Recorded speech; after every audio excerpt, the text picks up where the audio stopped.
Yun. Hi guys, papasok na po ako sa Walmart. Yan. Ito na yung bagong SM Santo Tomas. Bagong outlet ng SM sa may Batangas. Dahan-dahan lang, baka ako'y malaglag. Yan, SM Santo Tomas. October 27 ang opening po niya guys. Yan. Excited na ang lahat. Excited na mga taga San Bartolome kasi dyan magpapalamig. Yan. Pasok na ako guys.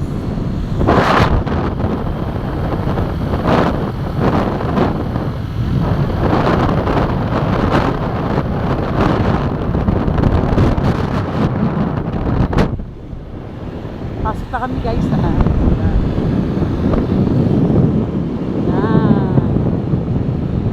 Subscribe niyo po ako sa YouTube. Bakit kaya ayaw mo? Malapit na po ako bumaba. Kasi hanggang bus stop lang po niya ako hinahatid. Hindi po niya ako hinahatid hanggang SM. Nung wala pa siyang motor, sabi niya ihatid. Kuha ako daw siya ng motor guys. Tapos ihatid niya ako sa SM. Araw-araw. Hatid sundo guys. Nung nagkamotor na po siya, hindi na po niya ako hinahatid. Hindi po niya ako hinahatid talaga guys. Hindi po niya ako hinahatid guys. Nung may motor na po siya guys.